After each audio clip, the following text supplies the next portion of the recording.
the world is set up for neurotypical people. And when someone who is neurodiverse tries to fit into that neurotypical world, that can create a lot of stresses and strains on them mentally that then manifest themselves in kind of broader mental health issues.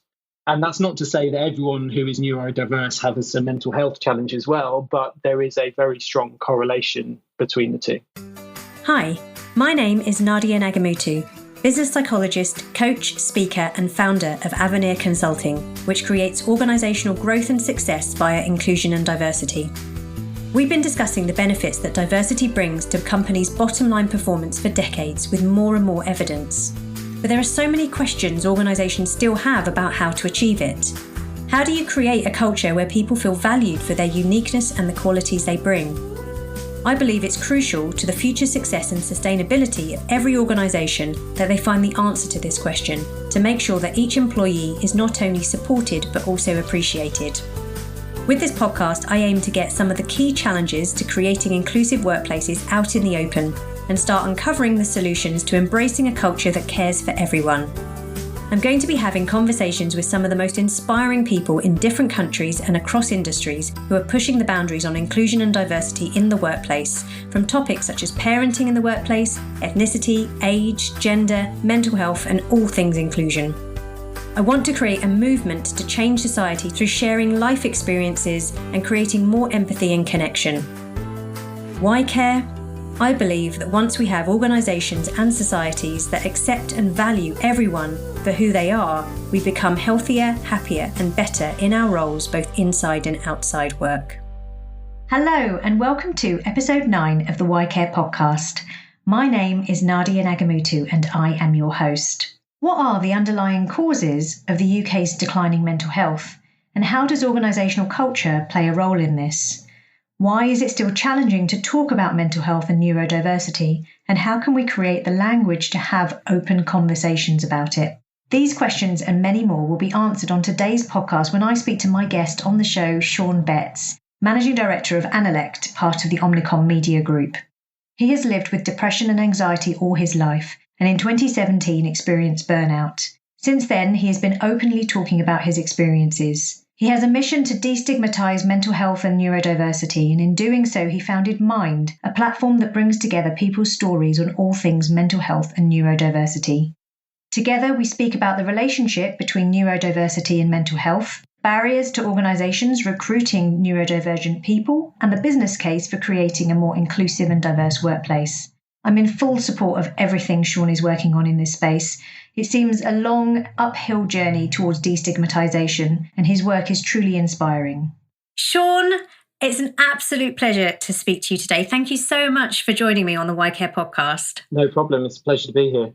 I just remember thinking when I first met you and heard your story, how refreshing it was to come across, I suppose, not just a man just talking openly about mental health issues personally, mental health issues that you've had, but also senior person, someone who works for a global technology company in a very senior role, which is rare, I think. And I was curious if you might be able to tell us, how did you come to be on that path? It's a great question. And I guess it's reflective of the journey I've been on personally over the last kind of 3 or 4 years. So originally it stemmed from me having burnout from kind of heightened work-related stress about 3 years ago. And I took a month off work. And when I came back into work, I kind of eased myself back in. But I kept hearing from lots of people that I knew around the business about how they'd been through kind of similar experiences themselves. And all that did was just to make me a little bit frustrated that I didn't know that at the time. And I didn't have someone to be able to talk to about it, and someone who I thought would be able to empathise with me a little bit. So I kind of promised myself very quickly after I came back from work that when I felt ready that I would start talking about my experience. So lots of other people would know that I had been through that experience, that I was there to be able to, talk to if people had similar challenges that they were facing, but also really to just start to try and make mental health issues a bit more of a topic for conversation across the business as well. That's really why I kind of came to that point, really. It's so impactful hearing you talking about it. I'm intrigued as you were talking You mentioned that suddenly after you returned to work, people started sharing with you. What do you think was going on there? Why weren't personal stories shared with you before? Why didn't people feel that they could before and then all of a sudden they were? So what was different, do you think? There has historically been a lot of stigma around mental health. And I think when you hear of someone that has been through that kind of experience, if you have been through it yourself, that almost gives you permission to open up a little bit more, because you know that you have got a friendly ear there that can empathise with what you went through. And I think that part of me going through that and being quite open with everyone that I've been through that meant that anyone who had similar experiences then felt a lot more open and comfortable with talking to me about their experiences. And I think sometimes that's almost all it takes, is a little spark or a catalyst, and it can start to make everyone feel a little bit more comfortable about opening up a bit more and sharing their own experiences. It's made me wonder exactly what you said. Everyone's experiences are very individual and are very unique. So when we talk or we label things like mental health issues, do you think that's too broad a title? There's so much that falls under that category, it seems. Yes, there is. Mental health is such a broad church and there's so many different aspects to it. However, I think in a work setting, especially in the marketing and advertising industry that I work in, that a lot of mental health issues that people face are going to be related to stress. And the outcome of that is normally around depression and anxiety. They're by far and away the most broadly experienced mental health issues that people have. There is quite a bit of common ground, I think, there to be able to share stories and to look at how we can support people better. Yeah.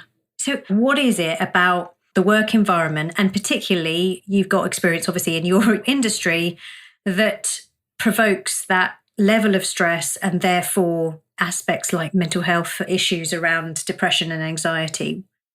Yeah, so I'll start off with the work environment in general before touching on the kind of marketing and advertising industry more specifically. In general, over the last 10, 20 years, we've seen people working longer and longer hours in the UK. We've seen an increase in the amount of time that people are connected to work as well. When people started getting BlackBerries, sorry, I'm kind of aging myself there, BlackBerries, like 10, 15 years ago, people were always connected to their emails.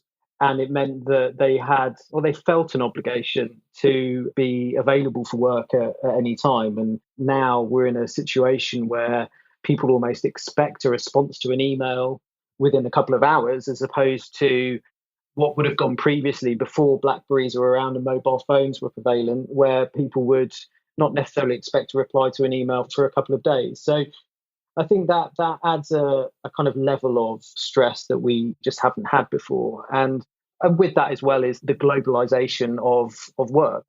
A lot of industries are globalized now, which means that you have people working in different time zones, but not just that, working on different days as well. So over in Dubai, for example, people work on Sundays, but they don't work on Fridays. And Yes. so when you're working with teams and other people in different parts of the world, they have a different definition of working hours to the one that you might have. And so everyone kind of ends up defaulting to kind of working all the time.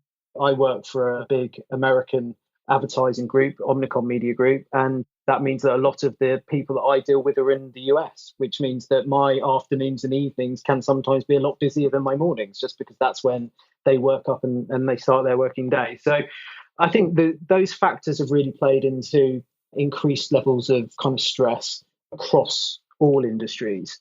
I think particularly in the part of the marketing and advertising sector that I work in, we're very much in a client service model. We're a service business. And with that comes expectations from clients, rightly so. If you're working for them, that you are available when you need to be available. And there are some businesses that require different types of availability than others. Retail is an incredibly fast-paced and kind of regular cadence of work.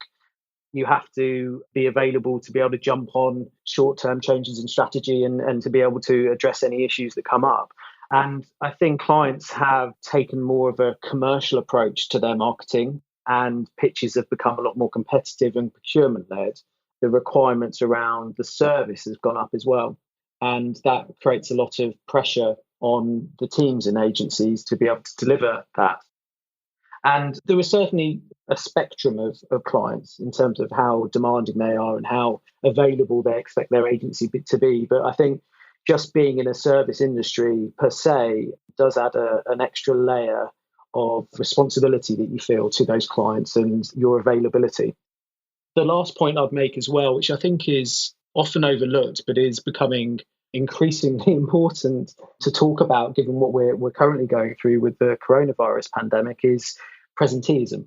So I think presenteeism has put a lot of pressure on individuals historically, where people have not wanted to be the first person out of the door at the end of the day. And people wanted to be seen to be working harder and later so that they can get that pay rise, get that promotion and kind of get up the ladder. And it's been very much a kind of work hard ethic in order to progress in your career. And the other side of that as well is that people have not felt empowered to be able to set their own boundaries when it comes to presentees and kind of hours of work. And I think that is starting to change quite a lot with everyone working from home at the moment, because we're obviously not present in the physical sense. We're all kind of working remotely. And I know a lot of people, myself included, that have kind of shifted their working hours and been very strict around them because they have got other commitments outside of work that they have got to attend to that are more important now, like childcare and their child's education. So I think there are lots of changes happening at the moment for obvious reasons. And some of them I'm hoping will have a positive impact on how we look at some of the challenges we've faced in the workplace over the last 10, 20 years when it comes to people's mental well-being. You raised so many good points there. My mind was spinning as you were talking because I was like, oh, yes. I really wanted to sort of build on what you were saying. And I think one of the things that I've noticed that's been an interesting distinction between how different organisations and how they've responded to people working remotely and using virtual platforms is some of these chief executives have been absolutely outstanding in some of their comms and messages that have gone out to people saying, look, we recognise that you have other things going on, particularly if you're a parent, but other caring responsibilities, like if you've got elderly relatives or whatever it is that's going on for you during this very difficult time, acknowledging that and saying, we're not expecting you to be on 9 to 5. That's not the expectation anymore. Do what you need to do. Just such a strong message. And then on the flip side, I've heard stories which just make me feel really despondent about progress when companies are still trying to enforce and say, well, okay, so I get it that you've got parenting responsibilities, but specifically, when are you going to be available? Give us a specific time in the day when you're going to be able to do this and take calls and meet your deadlines. And it's just a very, very different way. So almost trying to maintain the presenteeism, but virtually, and just really being uncomfortable with not having that level of control. And I do think that those people who had a supportive organisation through lockdown, through the pandemic, that will see a much healthier organisation as a result of it. I just think it's so short-sighted of organisations not to think about the impact on what's going on personally. And they might not know the details. They might not know everything that's going on for their employees, but it's that level of understanding and listening and empathy that has a massive difference, I think, in how people have responded to their company, but also personally in terms of how they pop out of the lockdown and in terms of mental health and how they're feeling about it. Absolutely. I think you kind of hit the nail on the head there, that there are organisations that are still trying to apply their traditional management approach to how they work with people through lockdown, that is very much based on presenteeism and control and not based in one of trust and outputs. And I hope that there will be so many examples of how a much more contemporary, flexible management approach has led to not just, a lack of decrease in productivity, but in some cases an increase in productivity for the workforce. And that reinforces some of the studies and trials that have been happening globally, even before the pandemic, around things like 4-day working weeks. And I think we will gradually see a movement in society to much more flexible working. And I don't mean that in terms of a label that's placed on it and shifting your hours by one way or another. I mean, truly flexible working where people can choose when and how they work, as long as they are willing to commit to a certain level and quality of output, which is work should all be about. We've seen mental health issues on the rise over the last 10, 15, 20 years. It's unfortunately deteriorating as a society, our mental health. And I'm wondering to what extent we need to continue push. So I think mental health issues are much more prevalent in terms of talking about it, being more open about discussing mental health issues. We've had some amazing role models actually in the media talking about it, likes of Stephen Fry and Prince Harry. I don't think we can call him Prince Harry anymore, but anyway, you know who I'm talking about. Yeah. And people like you, your stories, personal sharing of what happened and what you went through and how you came out the other side, and actually how you, as on an ongoing basis, manage it. So it feels like we've come a long way, but I'm curious, how far have we come and how far have we still to go in terms of organisations really getting this, offering the support that's necessary, making those reasonable adjustments? What do you think? Yeah, we have come a long way, but I think we have got a long way to go still. And that's because, like a lot of other diversity and inclusion areas, the topics are very complex and you need to dive deep and really understand them better. So I think on the surface, it is amazing to see so many people talking about mental health issues now. It is fantastic that people feel comfortable to talk about their own issues and also, I think, find the language to have the conversations. One of the things that I think has really held us back as a society talking about this is that we just haven't had the words and the language to be able to express how we are dealing with our mental health. And that is becoming a lot easier to do as you see more people talking about it and you pick up on the language and you understand how to apply it to your own context. But there is definitely more work to be done. From a cultural point of view, I think it's very much a kind of mixed bag. You've got some organisations that have really lent into this and done some amazing work. And as you mentioned earlier on, there are certain businesses that aren't adapting and haven't embraced this. And so there is pockets of brilliance that is going on. And what we need to see is the whole kind of sea rising around that. The other issue is that we're talking about mental health and we are in certain places putting in much better support mechanisms for people that suffer from ill mental health. But the real challenge is starting to address the underlying causes. And that is a much harder thing to do because that exists at a societal level. That's not necessarily something that is restricted just to one country or another. It touches on what we were talking about earlier in terms of how you work and presenteeism and the general kind of stresses and strains of not just kind of working life, but everyday life as well. We are an aging population. There is a lot more people who now have additional caring responsibilities beyond their children, with elderly parents as well. Often those needs are exaggerated because we're much more geographically diverse than we used to be.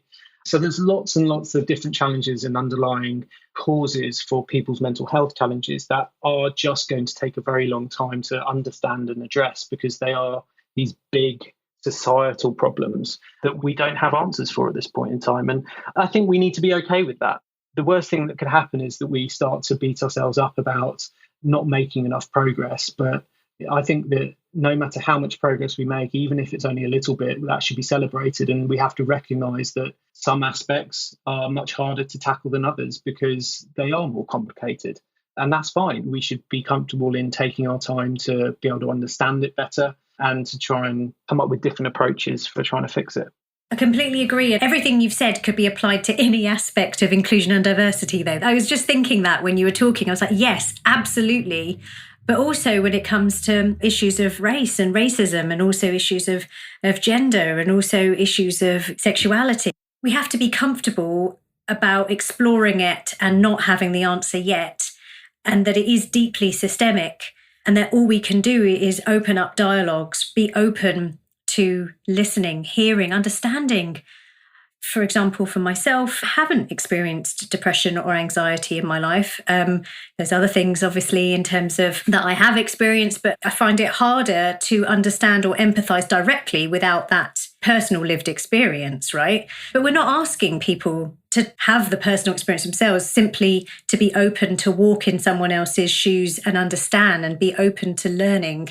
I suppose it's more about we're okay with that discomfort, that I don't understand you, and I probably never will understand truly what you went through, but I'm really open to learning and understanding what I can do to support you as and when you might need it. Yeah, absolutely. And I love that idea around getting comfortable being uncomfortable, because a lot of the conversations that we should be having around all aspects of diversity and inclusion are going to be uncomfortable, and we should be okay with that. And yes, there's a lot of listening that people need to do, a lot of learning that people need to do. My hope is that we take that further into action and that we feel more comfortable trying to do things, even if they fail, because I think it is only through action and by trying things that we're really going to learn as a society how we can improve and take things forward. Yes.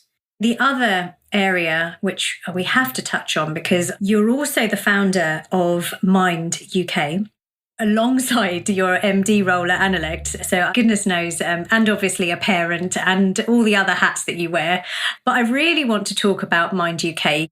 You say you're on a mission to destigmatise mental health and neurodiversity. I'd really like to talk a little bit more with you about neurodiversity. For those who are listening and may not understand fully the concept of neurodiversity and what it means, can you just explain a little bit more? Absolutely. The definition of neurodiversity is actually relatively straightforward. It's really just embracing the idea that people whose brains are wired slightly differently is beneficial, as opposed to it being a disability, in inverted commas. And it's something that's been around for 20, 30 years now. And it captures a lot of different neurological aspects of people's ability to learn. So the most prevalent of those is dyslexia. A lot of people have dyslexia, whether it's diagnosed or not diagnosed. That's a whole nother story. It covers things like ADHD, it covers autism, it covers lots of other aspects like dyspraxia and other learning difficulties that people have. And the whole neurodiversity movement is really about putting a positive light on it and saying that there are tangible benefits to people having brains that are wired slightly differently, and not to think of it as something that is a disability or holds those people back at all. Hence the stigma. So the stigma around neurodiversity is that those people aren't normal, and what value can they add? Because they're thinking, for example, with ADHD, that they can't focus as well as people who don't have ADHD, for example, and therefore that it's more challenging to work with them. I mean, what is that you're trying to destigmatize it? So what is the stigma around it? The stigma is different for different people. It's similar to what we were talking about on the mental health side of things. People's experience of something that is neurodiverse is a very personal experience. There's a saying in the autistic community, if you've met one autistic person, you've just met one autistic person.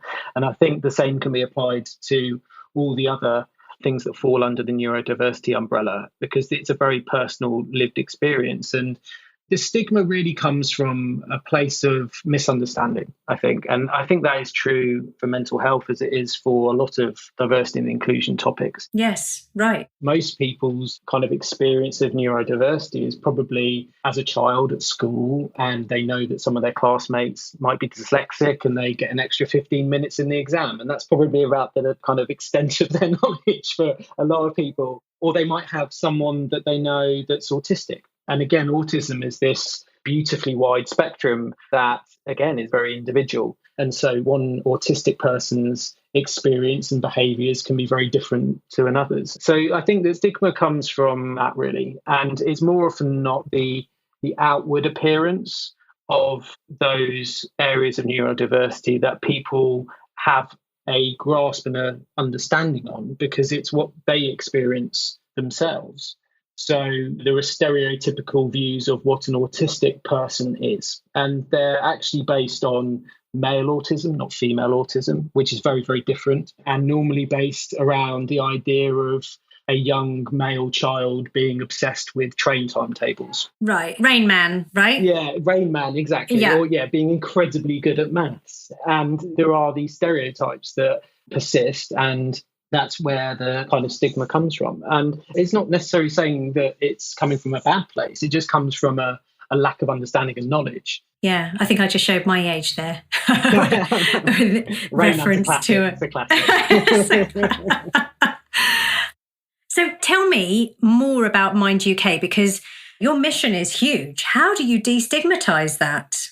Yeah, so what we're trying to do is just to create a platform and a safe space for people to share their stories, because I think it is by sharing stories and making that personal connection with the experiences that people have that really start to address people's knowledge and understanding of the areas, and therefore start to break down the kind of stigma around it. So I set Mind up about 18 months ago, and the plan really was just to start sharing stories from people in general and their experiences around anything that had to do with mental health or neurodiversity. And the reason why I wanted to focus on the two things was that my daughter diagnosed with autism a year or so before I started Mind.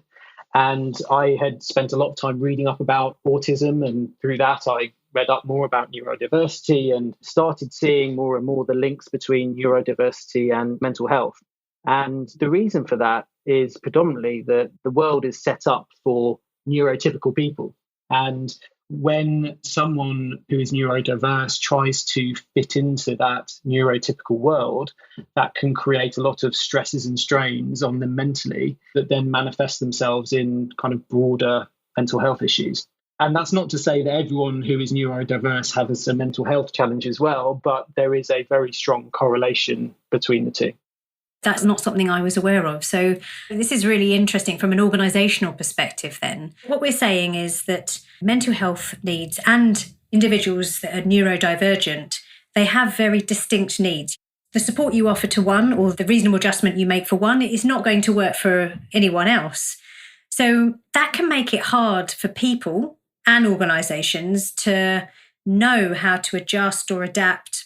And it seems to me that one of the things that we're really good at is just going, well, I'm not sure how to do this. So let's just either avoid recruiting neurodivergent people, for example, into our organisation. So we just avoid the issue altogether, or ignore what makes them unique. So try and mainstream them and therefore not fully allow them to meet their potential. What are your recommendations to organisations and people, leaders, people who are listening? How do you overcome this?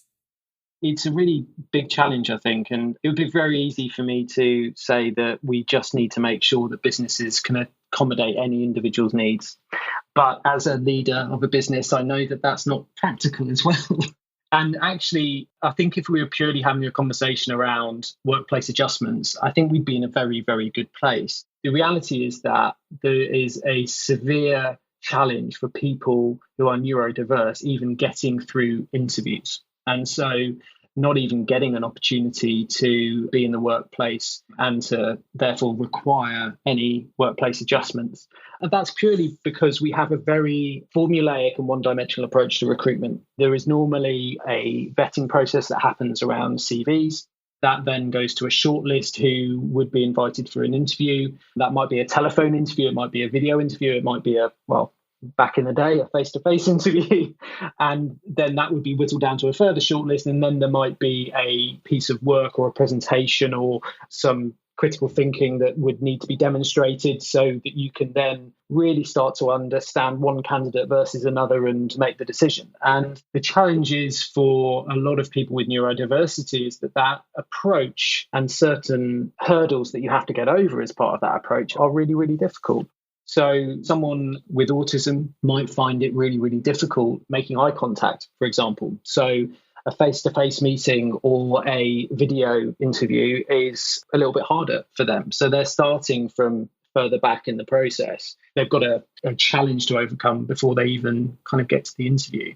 And they're often very capable, technical, skilled people who can bring a lot to an organisation. It's similar to certain disabilities as well. So I worked with a lady for a long time who has a son with Down syndrome. And we have tried bringing people with Down syndrome into the business. And we found that they're very good at administrative tasks and they actually really enjoy it. And it gives them a lot of pleasure.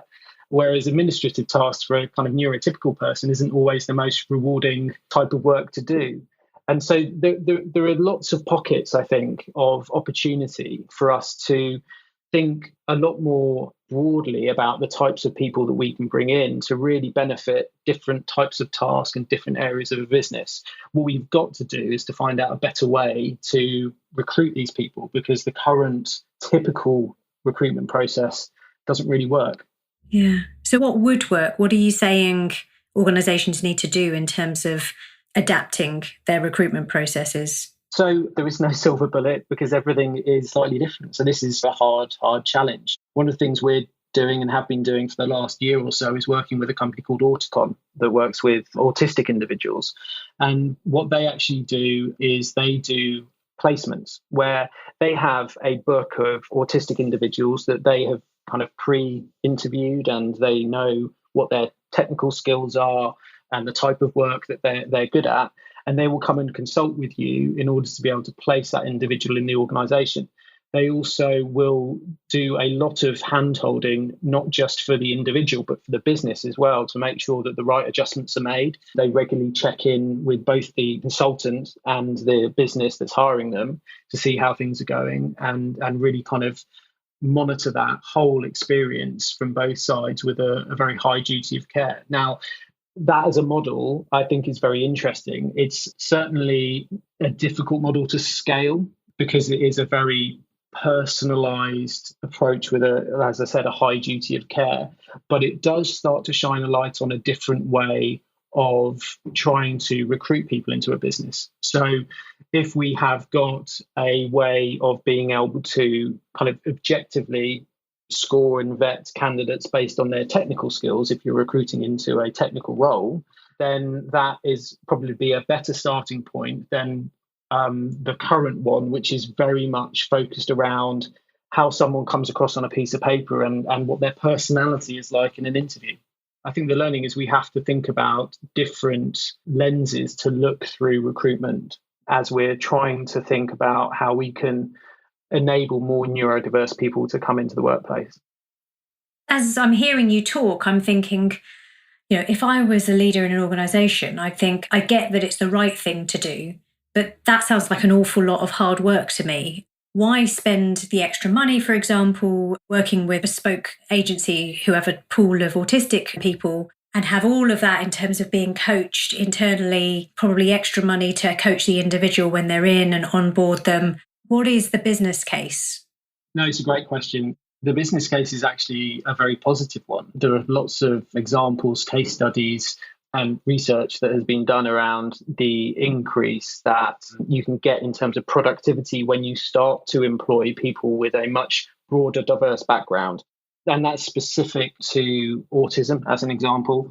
And autistic people who have got technical skills are able to be a lot more productive because they are very focused and very single-minded about the tasks they are doing in general, which is a lot more productive. The example I shared earlier in terms of the Down syndrome person within the workplace, they actively enjoyed the administrative tasks. So you've got a very satisfied employee, whereas before you might have had a neurotypical person doing that role and they weren't fulfilled, they weren't satisfied in doing that role.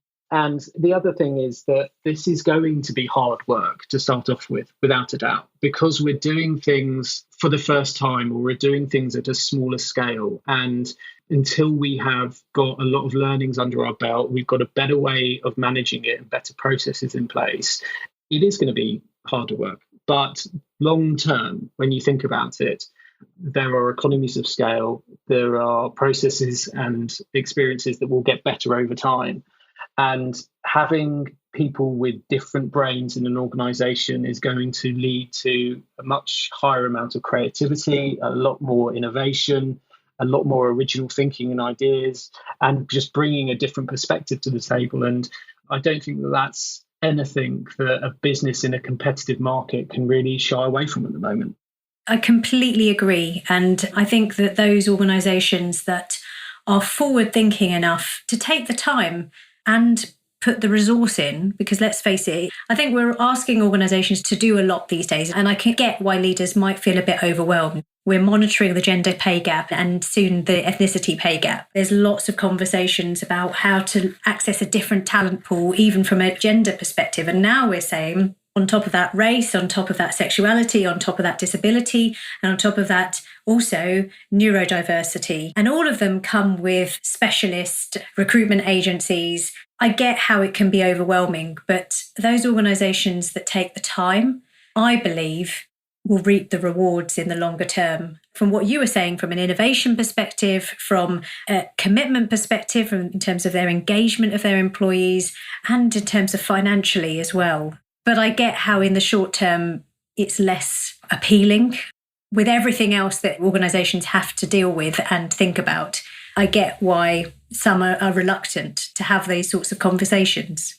Absolutely. I think, sadly, it is that short-termist thinking that prevents more of this from happening. For anyone who works in a publicly listed organisation, they will be very aware of the quarterly financial process and the reporting of numbers to the city that dictates a share price, which is what an organisation is really there to drive. And we need to start thinking about all of these challenges much more long-term, not just in years, but potentially even decades for some of this, to really make a difference. And when you are in an organisation where there is an average lifespan of a CEO of, say, 5 years, and they're focused on the quarterly numbers, you can totally understand why that leader might not necessarily want to take on some of the more challenging aspects of the role that aren't going to pay off in the short term.